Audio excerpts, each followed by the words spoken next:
In Haiti, I'll just give a little background information. In Haiti, the prime minister must account for every single child before they leave the country. All adoptions at this point that haven't started before the earthquake have halted. Okay, there's been a stop to everything. There is no moving in or out of people, children that haven't been accounted for by their parents. I know that we're taking some to, there was plans to take them to Guantanamo Bay on the other side of the prison on the island to hold them and help them, you know, recuperate after this. Because, I mean, it's just, there's devastation everywhere. Right. Can't even imagine. Yeah, I mean, my opinion on this matter is, you know, Haiti has, I think, a legitimate government interest here. They're not, you know, too familiar, I'd say, with what folks come into their country. There are lots of NGOs operating, I understand, and indeed, the Red Cross proudly wears their little here's the emblem. thing. But this is the main issue.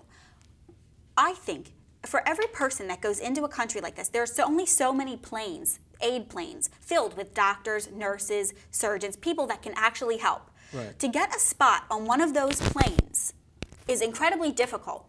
And I find it hard to believe that these people would get spots and then go down there to steal children, like they're going to get away with it.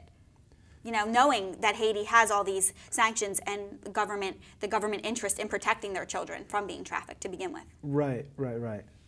Yeah, that is a concern. I understand other people have said, I've heard it said, that we ought not to be giving those seats to news reporters, that's right. cameramen, Media's, and the like. How influential is the media, and do they need to be there? Are they helping by being there more so than by giving that seat to a doctor or someone from the ministry? Precisely. That's exactly the question that needs to be asked.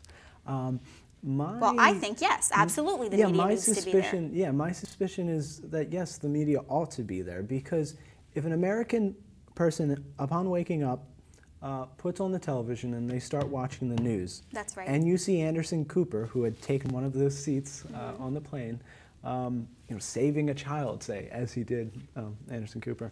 But that definitely makes a big difference, because you have lots of Americans tuning in, and those Americans could very well feel so obligated to donate to the cause. Right, that's right, because, you know, weeks after the media stops flooding everyone with all of the devastation, the constant reminder of what's happened, these people still need help. They need money. They need resources. I know that we've stopped giving them food and other supplies. I think recently we contributed the most out of any other country in the entire world. I see. Right? But that wouldn't have been possible without the media covering it. There's still all kinds of donations at your grocery store. You can contribute $1, you know, when you're done. Everyone is asking texting. Yeah, $10. Yeah, for sure. And if the media wasn't there, then that money wouldn't be going to them, and that's the aid that they need, the money that sustains the help. Right. Yeah, the former President George W. Bush mentioned that upon launching the Clinton-Bush fund to raise funds for the relief efforts. And he said precisely what you did, and that is that one day the media will move on. That's right. But there will still be suffering. And then there will be tons of planes still going, bringing the aid workers and the other doctors and the nurses. I know a journalist from an affiliate, I think of NBC or one of the major networks, said she couldn't sit here and read the headlines every day knowing that she was a registered nurse. She quit her job as an anchor. Oh, wow. Yeah, and she went down there. What do you know? Yeah, so. Rugged individualist takes it into her own hands. But so after they have the money, now they can send more people. And sometimes I think that that's just the way it is. These seats are very important, but the media that gets on them is just as important as anyone else. Certainly. I certainly think so. So next in line for our second segment, we have one of the college football players, Tim Tebow. He has created an ad to be played during the Super Bowl next week. And it's kind of like a pro-life message.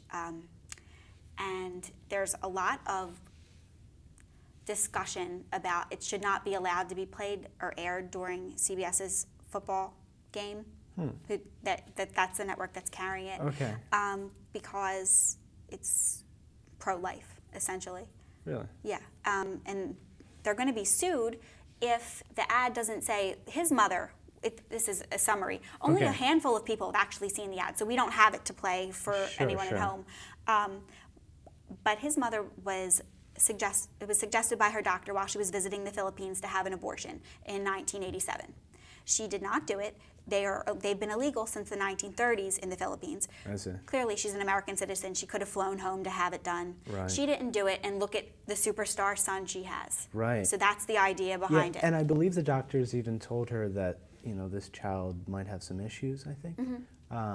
And so this fellow goes on to be an exceptional athlete. Right.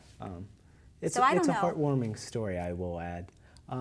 My opinion is that these decisions are best left to private actors. So I think CBS, the hosting company, firm, they ought to make those decisions.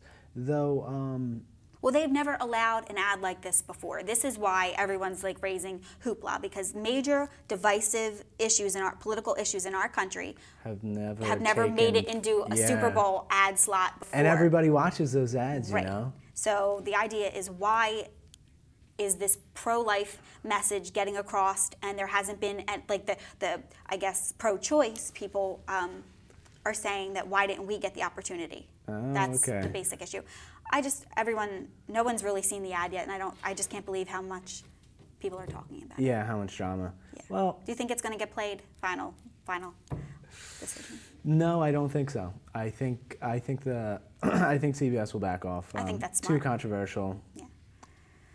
Another attack on Christian values in our media system. We'll be right back. It's true, because all last semester I talked about like the attack